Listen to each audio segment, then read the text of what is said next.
मालवा भगत गंगूबा तात्या बन गया है मालवा का दुश्मन। नमस्कार दोस्तों, स्वागत है आपका आपके अपने चैनल हंग्री स्पिरिट्स में। हंग्री स्पिरिट्स देख रहे सारे दर्शकों का मैं अंजू शर्मा दिल से स्वागत करती हूं।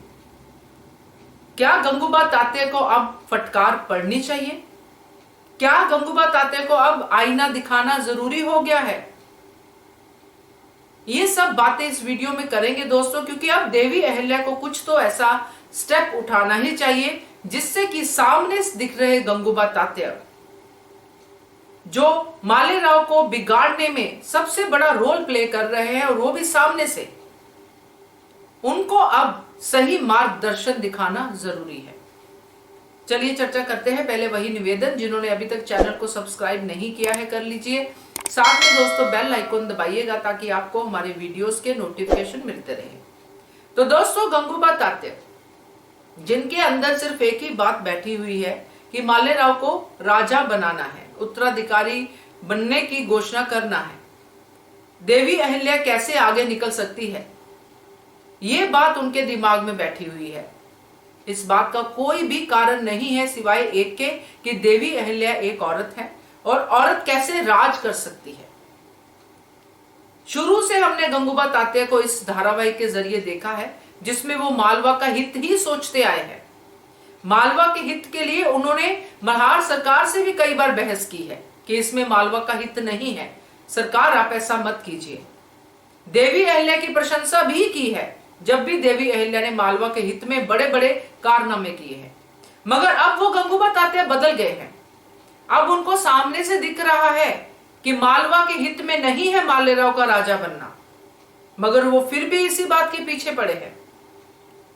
मालेराव जिसने कुछ नहीं किया है कृष्ण नायक को पकड़ने के लिए, मगर उसी मालेराव के नाम पे मुनादी करवा रहे हैं गंगूबा तात्या और फिर शाबाशी लेते भी नजर आते हैं कि देखा मैंने क्या मुनादी करवाई है, मैंने किया ना अपना 100% काम। तो ये गंगूबा तात्या को शोभा नहीं देता है दोस्तों। गंगूबा तात्या का हिस्ट्री में भी काफी नाम है, मगर इस धारावाहिक में जिस तरह से हमने गंगूबा तात्या के कैरेक्टर को आगे बढ़ते देखा है, उसमें ये बचकानी हरकत की कोई जगह नहीं है। जबकि गंगूबा तात्या के सामने सामने सारी चीजें हुई हैं, कैसे देवी अहिल्या ने यशवंत के साथ मिलके कैसे पकड़ा है कृष्ण नायक को। ये वो मुहिम है जिसमें देवी अहिल्या ने अपनी बेटी मुक्ता की जान भी दांव पे लगा दी। सोच के देखिए कितनी जरूरी मुहिम थी ये। मगर गंगूबा तात्या ने इस बात को इस तरह से लिया कि जीत तो हो गई है, अब फायदा मालेराव को होना चाहिए। जो मालेराव ने सोचा उसके ऊपर उन्होंने अपनी मोहर लगा दी बिना मालेराव को समझाने के। इससे पहले भी कर चुके हैं, मगर ये बात बहुत स्पष्ट हो गई क्योंकि जब देवी अहिल्या वाड़े में आती हैं, अंदर जो एंट्री मारती हैं यशवंत और तुकू जी के साथ, तो ये देख के देवी अहिल्या हैरान होती है कि मालेराव ऐलान कर रहे हैं और उनके साथ गंगूबा तात्या भी खड़े हैं। अब यही देख के तो मुझे लगा कि अब देवी अहिल्या को जागना चाहिए गंगूबा तात्या के लिए, क्योंकि उनको अब फटकार सुनानी ही चाहिए कि आप एक बच्चे को समझाने की जगह उसके साथ खड़े हो कि वो सब कर रहे हैं जो नहीं करना चाहिए, क्योंकि ये तो हद है।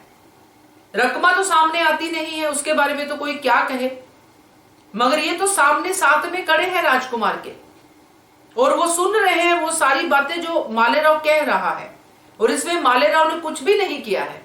तो कैसे किसी का क्रेडिट मालेराव ले सकता है? तो क्या ऐसा इंसान राजा बनने के लायक है? तो दोस्तों, ये सब बातें गंगूबा तात्या को कटघरे में खड़ा करती हैं और उनकी क्लास लगनी चाहिए। तो हम तो यही चाहते हैं कि गंगूबा तात्या को एक बार तो क्वेश्चन करें देवी अहिल्या कि आप क्या राह दिखा रहे हैं अपने भावी राजा को, कि किसी और की थाली का निवाला छीन ले, किसी और की मेहनत का फल खुद उड़ाए, ये सिखा रहे हैं गंगूबा तात्या आप अपने राजा को? ये सब सवाल करना बनता है देवी अहिल्या का दोस्तों, क्योंकि इसी से हमें भी खुशी मिलेगी कि देवी अहिल्या ने अपनी आंखों के सामने अपने बेटे को बिगड़ते देखा, लोगों को बिगाड़ते देखा, मगर उन्होंने उसी समय उन लोगों को बातें भी सुनाई और उनको समझाया भी। तो देखते हैं कैसे इसको आगे लेके जाते हैं, मगर मन तो इसी बात को लेके कर रहा है। क्या कहना है आपका इसके बारे में? कमेंट कीजिए। देखते रहिए channel Hungry Spirits. Thank you so much. Subscribe to our channel by clicking the subscribe button. Click the bell button and enjoy the latest uploads from our channel.